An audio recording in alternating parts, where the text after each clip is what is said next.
हमारा दुश्मन अब्लीस है। हमारी जान किससे है? दुश्मन अब्लीस है। वो चेहरे पपर की तरह दौड़ता फिरता है और उसका टारगेट है कि किसी एक को फाड़ खाए। अपने प्यार की डोरी से बांधकर अपने घर में गया था कि आप अगर आगे लोगों से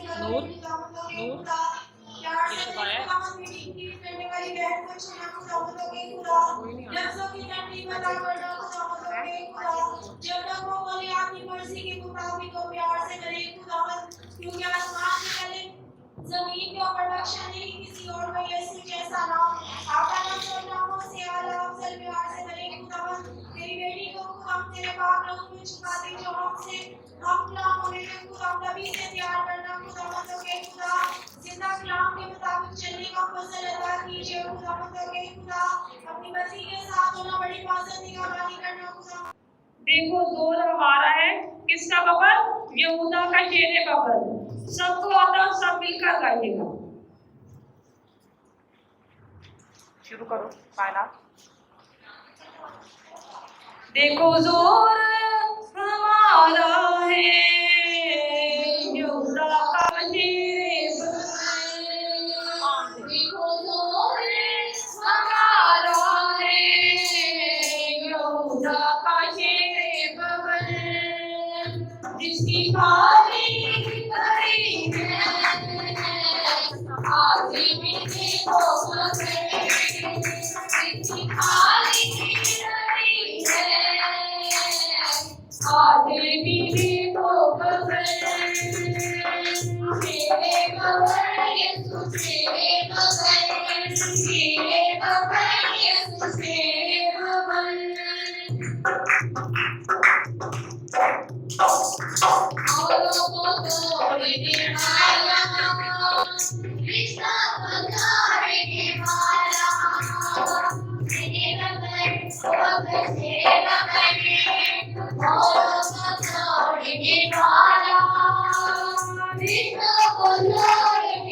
खुदा के पाक तख्त की तरफ अपना ध्यान लगाएंगे, अपनी आंखों को खुदा के पाक तख्त की तरफ लगाएंगे। अपने हाथों को खोलिए। इस वक्त तमाम दुनियावी ख्यालात, बातें, तमाम ख्यालात जो हैं उनको अपने आप से दूर रखें और मुकम्मल तौर पर अपने आप को खुदा के सुपुर्द कर दें।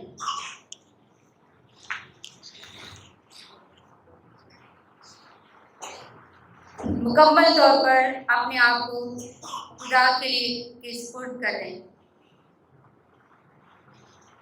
दुआ पर मेरी कान दरियाए खुदा,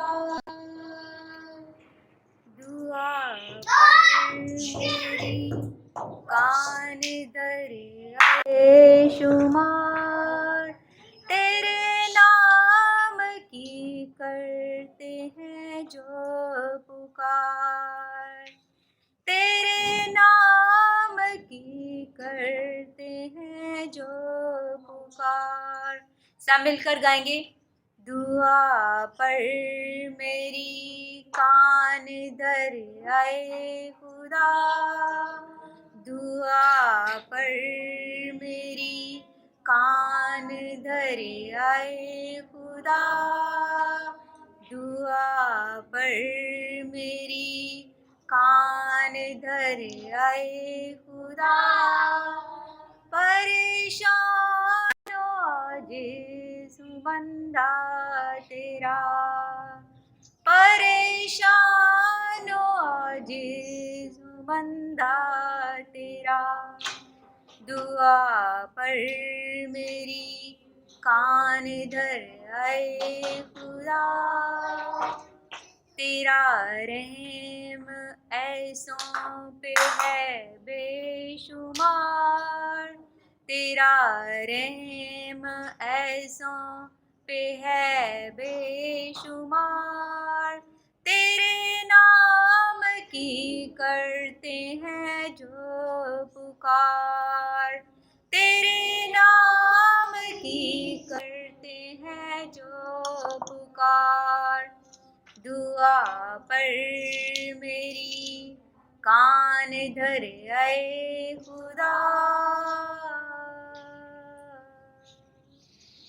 सब अपने सरों को उठाएंगे और पाक कलाम की तिलावत के लिए मिसिस पास्टर खुरम आएंगी। नए अहदनामा में से यूहन्ना आरिफ का मुकाशफा, दूसरा बाब, 23वीं आयत। यूहन्ना आरिफ का मुकाशफा, दूसरा बाब, उसकी 23वीं आयत।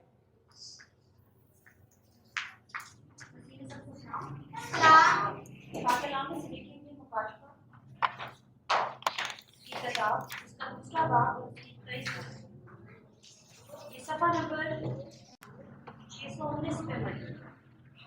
रिपीट कर रही हूँ। मुकाशफा की किताब 2 बाब उसकी 23 और उसके फर्जंदों को जान से मालूम और सब कलीसियाओं को मालूम होगा कि गुर्दों और दिलों को जांचने वाला मैं हूँ, और मैं तुम में से हर एक को उसके कामों के माफिक बदला दूँ। ताकि इस्लाम के पढ़े सुने जाने को सब तशरीफ रखें। Praise the Lord. खुदावंद का शुक्र अदा करें। खुदावंद का शुक्र अदा करते हैं कि आज फिर उसने हमें जिंदों की ज़मीन पर जिंदा घर में जमा होकर उसके नाम को पुकार सके और उसके पाक कलाम को जो हमारी ज़िंदगी है सुन सकें। यकीनन कलाम में लिखा है कि जो इस कलाम को पढ़ता, सुनता या इस पर अमल करता है वो क्या है? मुबारक है। Praise the Lord. वो मुबारक है वो जो इस कलाम को पढ़ता है, वो मुबारक है वो जो इस कलाम को सुनता है, और वो मुबारक है जो इस कलाम को पर अमल करता है। तीनों तरीके से वो लोग मुबारक हैं जो खुदा के कलाम की तरफ माइल होते हैं। तो आज हम खुदा के कलाम को के बारे में जानते हैं। आज का हमारा टॉपिक है कि खुदा दिल को जांचता है। खुदा, आज की जो हमने मरकजी आयत सुनी है, खुदा हमारे दिलों को, गुर्दों को जांचने वाला खुदा है। खुदा कैसा खुदा है? वो हमारे दिलों और गुर्दों को भी जानता है, यानी हमारे अंदर को भी, हमारे बाहर को भी वो जानता है कि हम क्या हैं, हम क्या कर रहे हैं, हम कैसे रहते हैं, हम क्या जिंदगी का किरदार जो है वो क्या निभा रहे हैं। हवाला था हमारा मुकाशवा 2 बाब उसकी 23 आयत। गुर्दों और दिलों का जांचने वाला मैं ही हूँ और मैं तुम में से हर एक को उसके कामों के मुआफिक बदला दूंगा। Praise the Lord. ऐसा ही है, खुदावंद यकीनी तौर पर बदला देता है जब अब हम उसके साथ चलते हैं। ये खुदावंद यीशु मसीह के अल्फाज हैं जो उसने हमारे लिए कहे कि वो हमें जानता है और उसने हमें, खुदा ने जो हमें ज़िंदगी दी है और इस ज़िंदगी में इंसान की फितरत और किरदार को जांचा जाता है। खुदा ने एक खूबसूरत ज़िंदगी हमें दी है और ये ज़िंदगी ऐसे ही नहीं हमें मिल गई, इसका कोई मकसद है। किसी मकसद के लिए खुदा ने हमें इस जिंदों की ज़मीन पर भेजा ताकि हम उसका मकसद, जो उसका मकसद है, जिस तरह के खुदावंद यीशु मसीह एक मकसद लेकर आया, इसी तरह हर इंसान को भी एक मकसद दिया गया है ताकि वो खुदा से जुड़ा रहे और वो भी उसी तरह बरकत पाए। तो ये एक ज़िंदगी एक बहुत बड़ा इम्तिहान है हमारे लिए, जिसमें हम बहुत जगह पर आजमाए जाते हैं। वहीं पर हमें खुदा जानता है, जांचता है, परखता है कि कौन कैसे मेरे साथ चल रहा है। वो हमारा हिसाब रखता है, उसे हर चीज़ का पता है। हम सब जानते हैं कि हवा को किस तरफ जाना है, पत्ता हिलता है, चिड़ियों को चहचहाना, हर चीज़ किसके इख्तियार में है? खुदा के इख्तियार में है। उसको पता है कि इस वक्त कौन सा मौसम आना है, क्या होना है, दिन होना है, रात होना है, वही जानता है। वो ये सब जानता है तो वो इंसान के बारे में भी जानता है, उसका भी वो हिसाब रखता है। और खुदावंद यीशु मसीह वही निजात देता है जिसने कहा मेरे पास आओ, और ये वही है जो आज हमसे कहता है कि मैं दिलों और गुर्दों को जांचने वाला हूँ। जांचने वाला कौन है? अभी हमें एक बात तो पता चली है कि कोई हमें जांच रहा है, कोई हमें परख रहा है। अब बात आती है कि अगर वो हमें परख रहा है तो क्यों परख रहा है? ऐसे क्वेश्चन आ सकता है ज़हन में इंसान के कि भी अगर उसने हमें ये ज़िंदगी दी है, उसने खुद ही ज़िंदगी दे दी है, अब वो हमारे पीछे लगा हुआ है और हमें परख रहा है, तो ऐसी कौन सी वजह है? क्या बात है कि वो हमारे पीछे है? क्या बात है वो क्यों हमें जांचना चाहता है? खुदा क्यों जांचता है? सच्चे दिलों के लिए वो ज़मीन को बीज से और भेड़ों या बकरियों को आवाज़ से जांचता है। अच्छी ज़मीन को वो कैसे जानता है? कि उसमें अच्छा बीज होगा तो वो क्या करेगा? अच्छा फल लाएगा। और भेड़ों और बकरियों की वो आवाज़ पहचानता है भेड़ों का क्यों जिक्र किया जाता है बार बार? क्योंकि भेड़ें हमेशा वफादार रहती हैं। अगर हम किसी चरवाहे को देखें और उसके पास बकरियां और भेड़ें दोनों होती हैं, लेकिन बकरियां आगे भी चल जाती हैं बाज़-औक़ात, लेकिन भेड़ें हमेशा पीछे चलती हैं। वो वफादार होती हैं अपने चरवाहे की। तो इसी तरह खुदावंद हमें आजमाता है और वो इसी तरह हमें जानता है। खुदावंद की निगाहें तमाम रोए ज़मीन पर इन लोगों का जायज़ा लेती हैं। ये जितनी भी कुल दुनिया में है इंसान है, उनका जायज़ा लिया जा रहा है जो उस पर ईमान रखते हैं। कौन से लोग बच जाएंगे? जो लोग उस पर ईमान रखते हैं। और कौन से लोग बच सकते हैं? अब कोरोना वायरस से आई थी एक ऐसी बीमारी जिसमें खौफ व खराश हर तरफ ऐसा ही था कि अभी के अभी मर जाएंगे, कुछ पता ही नहीं है। और उसके अलावा बहुत सारे हादसा ऐसे हुए जिससे खौफ आता था कि हम पता नहीं हमारे साथ कैसे होगा। लेकिन अब तक अगर हम जिंदा हैं तो किसने बचाया? खुदा ने बचाया। हमने कोई दवाई खाई, कोई वैक्सीन ली, कुछ लिया, लेकिन किसने बचाया? क्योंकि हमारा ईमान था कि उसने हमें ज़िंदगी दी है और वो हमें बचाता है, वो हमारी फिक्र करता है और वो हमें बचाता है। और इस तमाम रोए ज़मीन पर इन लोगों का वो खुदावंद जायज़ा लेता है, उनको जांचता है, उनको परखता है जो उस पर ईमान लाते हैं। आपने ये भी सुना होगा कि कोई इंसान मसीही ज़िंदगी गुजारता है, खुदा की तरफ ज़्यादा झुकता है, खुदा की तरफ ज़्यादा जाता है, तो उस पर बहुत आजमाइशें आती हैं। ऐसा ही है? तो क्यों आती हैं? किसी को पता है क्यों आती हैं आजमाइशें? उसी पर क्यों आती हैं? दूसरों को तो खुला छोड़ा होता है। नहीं, मैं कह रही हूँ कि देखिए दूसरे लोगों को तो ऐसे खुला छोड़ा है, लेकिन जो खुदा की तरफ आ जाता है, जो कलाम ज़्यादा पढ़ता है, चर्च में आता है, दुआया ज़िंदगी गुजारता है, उस पर ही क्यों आजमाइश आती है?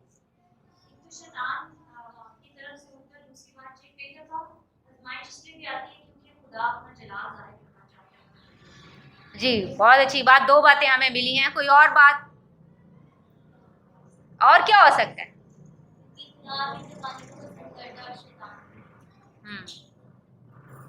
एक और बात, आप बिल्कुल ठीक कह रहे हैं, लेकिन एक और बात, जब आप देखें सोने को जब तपाया जाता है तो वो क्या बन जाता है? कुंदन। हमें भी आजमाइशें मिलती हैं तो फिर हम क्या होते हैं? उससे मजबूत होते जाते हैं उन आजमाइशों से। एक दफ़ा एक बच्ची अपने बाप के साथ एक पहाड़ पर चढ़ रही थी, तो उसने अपने बाप से पूछा कि अबू, ये जब हम पहाड़ पर ऊंचाई पर चढ़ रहे हैं तो ये पत्थर क्यों लग रहे हैं? हाथों और पैरों को पत्थर क्यों चुभ रहे हैं? ये पत्थर क्यों बनाए गए हैं? तो उसके बाप ने हंसा और उसे जवाब दिया, अगर ये पत्थर ना होते तो हम ऊंचाई पर ना चढ़ सकते, क्योंकि पत्थर थे, एक को पकड़ते थे, एक पर पाँव रखते थे और ऊपर चढ़ते जा रहे थे। तो इसी तरह आजमाइशें हमारे लिए तैयार हैं। मुक़द्दस पौलुस नबी के ज़ंजीरें, आजमाइशें ये हम सब के लिए मसीही ज़िंदगी में आती हैं। क्यों आती हैं? हमें और मजबूत दर बनाने के लिए। आज तक किसी पर इतनी बड़ी आजमाइश नहीं आई कि वो बर्दाश्त ना कर सके। सही है, आजमाइश आती है हर इंसान पर। अभी और ज़िक्र होगा कि कौन सी आजमाइशें होती हैं, लेकिन आजमाइश में हमें दुआ क्या करनी? हम ज़्यादातर ये बोल देते हैं, ऐ खुदा ये मुझ पर ये आजमाइश आ गई है, इसको मुझसे दूर कर दे। कभी भी ये दुआ नहीं मांगनी चाहिए। हमेशा ये दुआ मांगनी चाहिए कि ऐ खुदा मुझे मजबूत कर ताकि इस आजमाइश में से मैं निकल सकूं। खुदावंद यीशु मसीह पर जब आजमाइश आई तो उसने खुदा से दुआ मांगी। गतसमनी बाग में वो बहुत कमज़ोर बन गया था। जिस तरह हम इंसान कमज़ोर हैं, उसने भी इंसानी कमज़ोरी के साथ खुदा से मांगा कि ऐ बाप, अगर तू चाहे तो ये प्याला टल सकता है। उसने कमज़ोरी में कहा, वो इंसानी कमज़ोरी से उसने कह दिया ये बात, लेकिन उसने कहा जैसी तेरी मर्ज़ी हो वैसी ही पूरी हो। वो जानता था कि खुदा मुझे बचा लेगा। सही है, तो उसने खुदा यीशु मसीह ने बाप से वो कुछ भी करवा सकता था, वो मौत भी करवाता, सब कुछ कर सकता, तो ये नहीं मांग सकता था खुदाया मैं नहीं, मेरी खातर कोई और किसी को चढ़ा दे सलीब पर, मैं नहीं चढ़ता। लेकिन वो आजमाइश में से गुजरा। उसने नहीं बोला कि ये सलीब मुझसे हटा दी जाए, बल्कि उसने उठाई। उसने वो कुछ सब कुछ आजमाइशें सही। क्या आज वो आजमाइशें, उससे बड़ी भी आजमाइश हम पर आती है? खुदा यीशु मसीह से बड़ी आजमाइश कभी आई है हम पे? तो उसने इतनी आजमाइशें सह ली खुदा का बेटा होते हुए। खुदा की पाक तक के इख्तियार है उसके पास बैठा है दाहिने हाथ। फिर भी उसने अपने आप को क्या कर दिया? पस्त कर दिया। जब हम मसीही ज़िंदगी में आ जाते हैं तो तब हमारी जांच पड़ताल होती है, क्या ये बंदा इस लायक है कि पुलपट पर आगे आकर मेरे लोगों को तालीम दे सके? क्या इसमें वो बात है? कैसे परखा जाता है? उस पर आजमाइशें आती हैं, उसे कुंदन की तरह तपाया जाता है। जब वो खालिस होता है तब खुदा उसको सामने लाता है।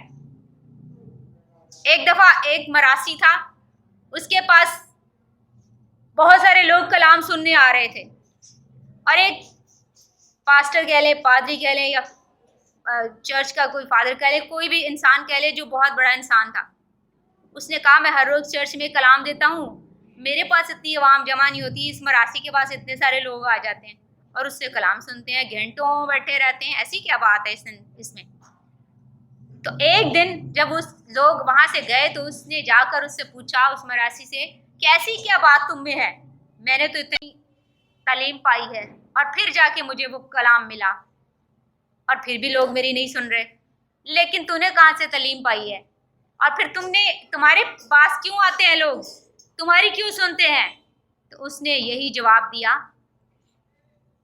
जब खुदावंद यीशु मसीह यरूशलेम में जा रहे थे तो लोगों ने क्या किया था? आखिरी वक्त था, पाक हफ्ता जिसको हम कहते हैं, दुख सहने से पहले जब वो यरूशलेम में गया तो लोगों ने कैसा इस्तकबाल किया? किसी को याद है?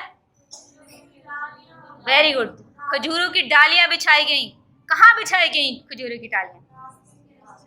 रास्ते में, जमीन पर या ऊपर बिछाई गई? जमीन पर। अब खुदा यीशु मसीह तो के बच्चे पर बैठा हुआ था तो उसके कदमों के नीचे तो नहीं थे, तो फिर किसके कदमों के नीचे बिछाई गई? गधी के बच्चे, वो गुजर रहा था तो उसके कदम वहां थे, लेकिन खुदा यीशु मसीह तो ऊपर सवार था, है ना? ऐसे ही था। तो खुदा यीशु मसीह जैसे ही गधी के बच्चे से उतरा तो इसके बाद हमने देखा जब खुदा यीशु मसीह आगे चलता आता है तो इसके बाद गधी के बच्चे को देखा कहीं? सुना उसके बारे में कुछ? नहीं सुना ना। तो गधी के बच्चे की तब तक इज्जत हो रही थी जब तक खुदा यीशु मसीह उसके ऊपर बैठा हुआ था। उस मरासी ने जवाब दिया कि जब तक खुदा यीशु मसीह मुझ में है तो तब तक मेरी इज्जत होती रहेगी, मुझसे लोग सुनते रहेंगे। जिस तरह के उस वक्त यरूशलेम में उस गधी के बच्चे की इज्जत की गई क्योंकि खुदावंद यीशु मसीह उस पर बैठा हुआ था। तो इसी तरह हमारी ज़िंदगियों में भी यही है। कलाम या बात किस तरह सुनी जाती है कि जब हम में वो चीज़ें पाई जाएं, वो खुदावंद यीशु मसीह की मोहब्बत, वो खुदावंद यीशु मसीह का कलाम, ज़िंदगी की बातें पाई जाएं, तो ज़रूर है कि लोग इस बात को सुनते हैं। ऐसा ही है? बोर तो नहीं हो रहे? अच्छा लग रही है बातें? जिंदगी की बातें हैं, सही है। आगे हम अभी देखा कि खुदा हमें जांचता है। सबको पता चल गया कि खुदा जांचता है। हम ऐसे ही ज़िंदगी गुजार रहे हैं, हम बहुत दफ़ा ऐसे ही कुछ कर जाते हैं, हमें कौन देख रहा है ना? ऐसे कर देते हैं, झूठ बोल देते हैं तो कहते हैं हमें कौन देख रहा है। जैसे कि हमारे माँ बाप के सामने हम कुछ नहीं करते तो उसके बाद कहते हैं हमारे माँ बाप कौन से देख रहे हैं, कौन हमें देख रहा है। लेकिन ऊपर बैठा जिसने हमें ज़िंदगी दी है वो हमें जांच रहा है, वो देख रहा है। आगे हम देखते हैं, पहले हमने देखा कि खुदा दिलों को जांचता है। दूसरी बात, खुदावंद क्यों जांचता है। अब देखते हैं खुदावंद क्या जांचता है। ये भी एक सवाल पैदा होता है कि खुदावंद जांचता क्या है, कौन सी ऐसी बात है जो जांची जाती है, जो आजमाई जाती है, जिससे हम आजमाए जाते हैं ताकि और कुंदन बने और सोना खालिस सोने की मानत बन जाए। किस तरह होता है? ईमान को परखा जाता है, सही है। हमारी बेहतरीन कारकर्दगी देखी जाती है। इस ज़िंदगी का जो हमारा किरदार है, हम किस तरह निभा रहे हैं, हमारे इमाल क्या हैं। अगर सिर्फ ईमान ही हो और इमाल ना हो तो हम बच जाएंगे, और अगर इमाल ही हो और ईमान ना हो तो बच जाएंगे। इमाल और ईमान दोनों का होना ज़रूरी है। तो हमारे अमाल को, हमारी कारकर्दगी को क्या किया जाता है? परखा जाता है। ये भी परखा जाता है, क्या मैं जब मसीही ज़िंदगी गुजार रही हूँ या गुजार रहा हूँ तो क्या मैं दूसरे मेंबरान के साथ या उनकी तरह नेक हूँ? ये भी हमारी देखी जाती है। नेकी, क्या हम नेकी कर रहे हैं अपनी ज़िंदगी में?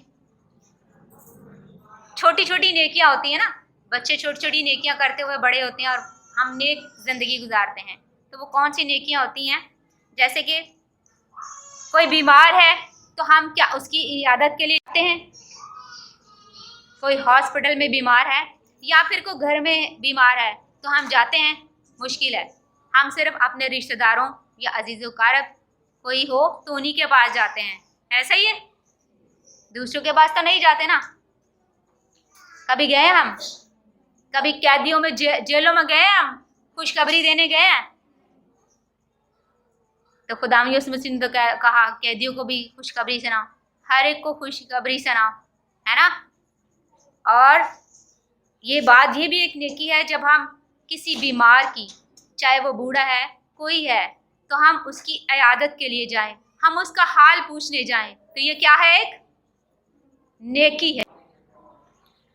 गिरजाघर में हमारी मिन्नतों और वादों को देखा जाता है, जो हम मनते मांगते हैं वो देखा जाता है कि इसकी नीयत भी पाक है या नहीं, ये दिल से दुआ मांग रहा है या नहीं है।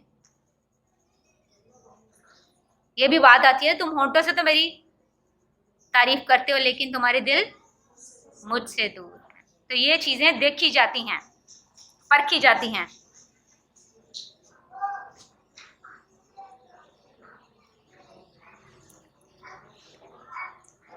अभी हमारे पोशीदा नीयत, जो हमारे अंदर कोई नीयत होती है, जैसे हम बाज़ ये भी हमारे बहुत ज़्यादा बात हो चुकी है, आती है कि जब हम मसीही ज़िंदगी गुजारते हैं, कोई मसीही ग्रुप बन जाता है, उसमें भी बहुत सारे तफरीके आ जाते हैं। उसमें भी कुछ ऐसी बातें आ जाती हैं कि मैं साथ ही बैठे बंदी से या बंदे से अपने दिल में ही कुछ सोच रहा होता हूँ कि ये इसने तो मेरे साथ ये किया था, इसने तो वो किया था, तो ये मेरे साथ बैठा हुआ है, ये बैठी हुई है। लेकिन खुदावंद के घर में आकर हमें क्या करना है? इन सब बातों को भूलना है और खुदावंद के पाक तक के आगे आके अपने आप को क्या बनाना है? पाक को साफ, और ना चीज़ कि मैं मट्टी से बना हूँ और मट्टी में चले जाना है। ये हमेशा हमने याद रखना है। कहते हैं कि इंसान को अपनी औकात नहीं होनी चाहिए, ऐसा ही है ना। तो हम क्या है? मट्टी हैं और मट्टी में ही चले जाना है। तो फिर किस चीज़ का गुरूर, किस चीज़ का फख्र? हमारी नीयत और किरदार भी परखा जाता है। पता चल गया हम किस चीज़ से परखे जाते हैं? नेकियां से। हम नेक ज़िंदगी गुजारते हैं तो खुदा हमें जांचता है, देखता है। जिस तरह कि अयूब नबी को परखा गया, जांचा गया, लेकिन वो वफादार निकला आखिर तक। खुदावंद कैसे जांचता है? अगला हमारा पॉइंट आ गया है, खुदावंद कैसे जांचता है? मुकम्मल आज़ादी देने से। खुदावंद हमें मुकम्मल आज़ादी देता है। कहते रस्सी छोड़ देता है, रस्सी छोड़ देता है लंबी कि जो करना है कर लो, आज़ादी देता है हमें, है ना। लेकिन हमने उसका गलत इस्तेमाल नहीं करना। आज़ादाना मर्जी से हमें देखता है और फिर हमें मुख्तलिफ लम्हात में, गुर्बत में वो हमें देखता है, खुशहाली में वो हमें देखता है। सही है क्या? जब ये दुख में था, गुर्बत में था, तो क्या इसने मुझे याद किया? या जब ये खुशहाली में था तो तो इसने मुझे याद किया, या जब ये गुर्बत में था इसका दूसरों के साथ क्या बर्ताव था, जब ये खुशहाली में था तो इसका दूसरों के साथ क्या बर्ताव था। दुख तकलीफ से, मुख्तलिफ तरीक़ों से, आजमाइशों से वो हमें जांचता है, परखता है। नेकी के मौक़ों से, बहुत सारे हमें नेकी के कुछ मौके मिलते हैं लेकिन हम कर नहीं पाते। जैसे कि किसी को किसी बुज़ुर्ग को हम सड़क पार करा दे तो एक नेकी है, लेकिन हम खुद भी तो देर हो रही है, मुझे देर हो रही है, मैं नहीं ये काम कर सकता। मेरे अब्बू या अम्मी ने ये काम कह दिया, बड़े बहन भाई ने मुझे ये काम कह दिया तो नहीं कर सकता क्योंकि मुझे देर हो रही है। सही है, बाज़ औक़ात हमें मौके मिल रहे होते हैं लेकिन हम वो नहीं कर पाते, तो वहाँ पे भी आजमाइश आती है। बाज़ औक़ात चर्च का टाइम हो गया है, हमें कोई और इमरजेंसी हो गई है, हम नहीं पहुँच पाते, या हम ये सोचते हैं 10 मिनट 15 मिनट लेट हो गए हैं तो अब रहने ही देते हैं, क्योंकि कौन आजमा रहा होता है हमें?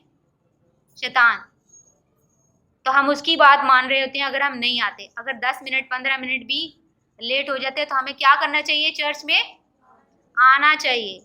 ये नहीं सोचना चाहिए कि अब तो ख़त्म ही हो गया होगा, लेकिन आपके पास जब भी मौका मिले, कोई आपको रुकावट आ रही है तो कोई वजह है, आपको यही तो देखना है, उस रुकावट को दूर करके आपको पहुंचना है वहाँ पर, तो तब वो फतह हो जाएगी। आपने देखा होगा वो मज़दूर जो सारा दिन मेहनत करते हैं उसको कितनी मजदूरी मिलती है, सिर्फ जो 1-2 घंटे के लिए काम करता है तो उसको क्या मिलता है?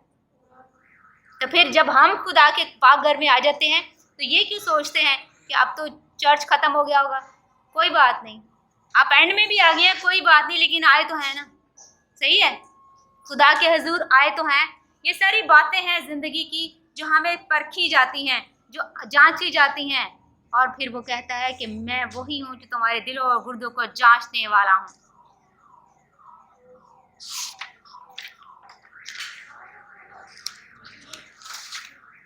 अब आ गया फैसला, नतीजा, ये सारी बहुत सारी बातें आ गई। कुछ समझ में आई ये बातें?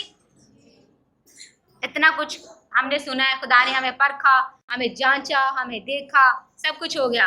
अब फैसला आ गया है, हमने ज़िंदगी गुजार ली, अब फैसला आ गया है। आज हर एक के लिए फैसला आया है। तो क्या फैसला हो सकता है? फैसला है, तराजू में तोला तो कम निकला। पूरी ज़िंदगी हम अच्छे तरीके से गुजारते हैं, लेकिन तराजू में तोला और कम निकला। कैसे हो गया? क्या वजह थी? तराजू में तोला और कम निकला, फैसला आ गया। खुदा के साथ तो चले, लेकिन कहीं ना कहीं हम क्या, हाँ, और कहीं ना कहीं हम अपने आप को बहुत कुछ समझ गए। किसी को अच्छा गाना आ जाता है तो वो दूसरे को कुछ समझता नहीं है, किसी को कलाम आ जाता है तो वो दूसरे को कुछ समझता नहीं है। तो ये सारी चीज़ें हैं जो खुदा देख रहा होता है, आजमा रहा होता है। तो फैसला यही है कि हम बच जाएं। अभी तक बचे हुए हैं और फिर भी हम तराजू में कम निकलें तो कोई फ़ायदा नहीं है ऐसी ज़िंदगी का। ना जो कि हम सोचते या दावा करते हैं, या हमारे पोशीदा मकासद खुदा की मोहब्बत ना रखें और उसकी खिदमत करें, बल्कि अपनी खुदी को तरजीह दें। फ़ैसला उसका है। ये सोच लें, आपने जो भी ज़िंदगी गुजारी है, फ़ैसला उसी का होना है। हमारी तौक़्क़ुआत का इसमें कोई दखल ही नहीं होगा। जब वक्त आ जाएगा कुछ नहीं हम कह सकते, ऐसा ही है। सज़ा, मुजरम जब उस पर सज़ा फतवा दे दिया जाता है तो वो बच जाता है? नहीं बचता। मुजरम ठहरे और अब्दी मौत का सज़ावार ठहरे और कोई दरख्वास्त बाकी ना रही, सब दरख्वास्तें भी ख़त्म हो गई। आज रात हमारी जान ली जा सकती है। हमारे किरदार की दस्तावेज लिखने वाले फरिश्ते लिख देंगे कि ख़त्म हुआ। इंतकाम लेने वाले फरिश्ते हुक्म देते हैं, इसे काट डाल। मुमकिन है कि हम अपने दिल पर हाथ रखें और उसकी धड़कन बंद हो जाए और घर से बाहर निकलें तो हमारा हादसा हो जाए। हमारे पास तौबा और तकदीस के लिए काफ़ी वक्त था। ऐसा ही है, बहुत वक्त था। ऐसा ही है, जैसे एक अमीर आदमी ने, जो फ़कीर था, गरीब एक लाजर था, उससे क्या कहा था, ये अपनी उंगली अपनी पानी में डुबोकर क्या करे, हाँ, और क्या करे, और उसने क्या मांगा कि मुझे मोहलत दे कि मैं अपने बहन भाइयों को बताऊं कि कैसे बचना है। तो उसे मोहलत मिली। तो उसे क्या मैसेज मिला, लोगों को कैसे सुननी है, कैसे बचना है। हाँ, उसको कैसे बचना है, इस कलाम से बचना है। उसने कहा सहाइफ़े अंबिया, कलाम, सब कुछ उनके पास है, उसमें सब कुछ लिखा हुआ है, इसी से बचना है उन्होंने। जो इस पर ईमान लाएगा, जो इसको पढ़ेगा, सुनेगा, जिसके मुताबिक अपनी ज़िंदगी गुजारेगा, वही बचेगा। आपको पता है बाइबल मुकद्दस की अगर आप तकरीन, उसका पहला बाब, उसकी पहली आयत, पहला लफ्ज़ देखें तो वो लिखा है इब्तिदा। ऐसा ही लिखा है, सबकी बाइबल में एक ही बात लिखी है, इब्तिदा। तो इब्तिदा किससे शुरू होगा? इब्तिदा किससे शुरू हुआ? अलिफ से। किससे शुरू हुआ? अलिफ से इब्तिदा शुरू हुआ। अगर मुकाशफा आप देखिएगा, मुकाशफा उसका आखिरी बाब, उसकी आखिरी आयत और आखिरी लफ्ज़ है रहे। तो आखिरी लफ्ज़ क्या हुआ? बढ़िए। यानी अलिफ से लेकर बढ़िए तक कलाम में हमारी ज़िंदगी की बातें हैं, हमारे सुधरने की बातें हैं, आजमाइशों में से निकलने की बातें हैं, हम किस तरह बच सकें, हम किस तरह तराजू में पूरे उतरें, ये सब कुछ कलाम में मौजूद है। सही है। हमें बशारती पैगामात, बाइबल, खुदा की नेमतों, ज़मीर की बाती आवाज़, रूहुल कुद्दूस की आवाज़, दोस्तों की इल्तिजाओं, हमारी और अजीज़ों और दोस्तों के इंतकाम से कई बार बुलाहट हुई। ऐसा होता है ना, बार बार हमें बुलाया जाता है खुदा की तरफ। ऐसा ही है, खुदा के खादम बुलाते हैं, कलाम के ज़रिए हमें समझाया जाता है कि तौबा और करो और खुदा की तरफ रजू लाओ। खुदा कई तरीक़ों से हमें कहता है कि तौबा करो और ईमान लाओ। सही है। हमारे ज़मीर को बार बार मलामत, ऐसे आवाज़ अंदर से आती है, नहीं, हमें खुदा के साथ चलना है, खुदा के साथ अपनी ज़िंदगी को गुजारना है। तो वो जो बुलाहट आ रही होती है वो पहचाने, खुदा से वो रूह मांगे कि आपको वो बुलाहट पहचानी जाए। ये बुलाहट हमारे सामने है और हमें मौका दिया जाता है।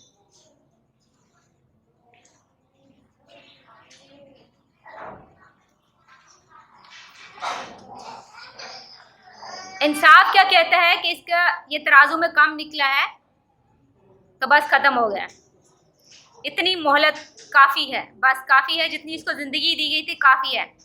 लेकिन फिर भी हमें मोहलत दी जाती है। कैसे? सुने, हमारे और हमारे सही अंजाम के दरमियान कुछ और भी तो नहीं, लेकिन एक और आवाज़ आती है। ये सब कुछ सामने है, अदालत है, तराजू में कम निकल आए हैं, मौत सर पर है, फिर भी एक आवाज़ आती है, ऐ खुदावंद इसे 1 साल और रहने दे, ऐ खुदावंद इसे 1 साल और रहने दे, इसे छोड़ दे और उसे बुलाहट और बेदारी के लिए एक और मौका दे। हर साल हमें एक और मौका मिलता है, नए सिरे से ज़िंदगी को शुरू करने का एक और नया मौका मिलता है।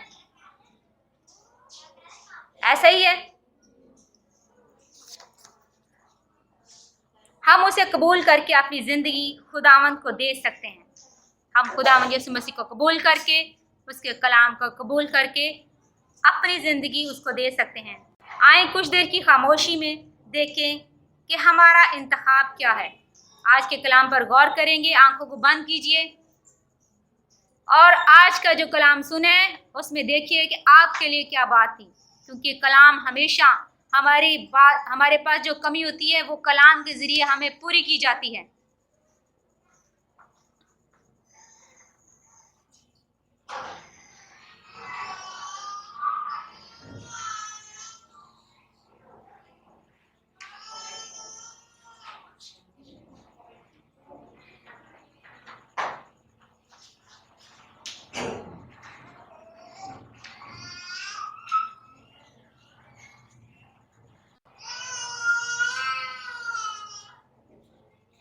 जमात में से जिसको खुदा का रूह उभारे वो दुआ कर सकता है।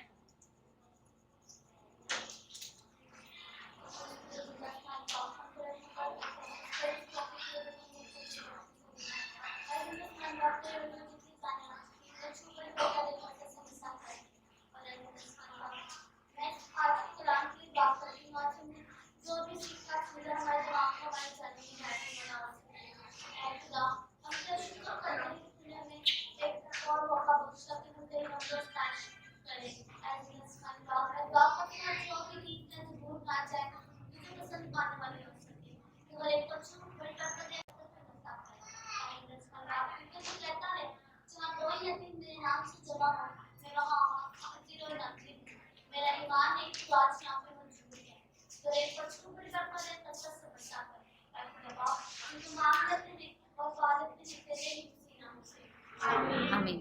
कोई और दुआ करना चाहे तो कर सकते हैं।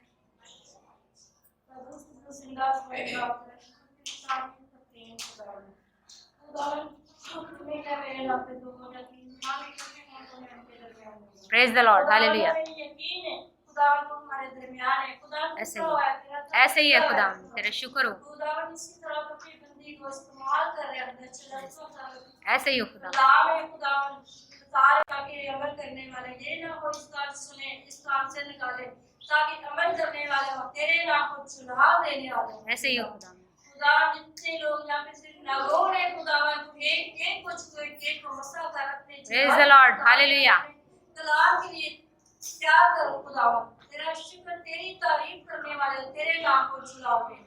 अपने बंदी को छू और मसा करे खुदावन, तब तक बोले खुदावन तेरा कब्र ठहरा रहे खुदा। ऐसे ही हो खुदा। और मसा कर लेना खुदा, तेरा शुक्र, तेरी तारीफ चाहती हूँ। ये दुआ तेरे बेटे यीशु मसीह के सिला से मांगती हूँ। आमीन। खुदा का शुक्र अदा करते हैं।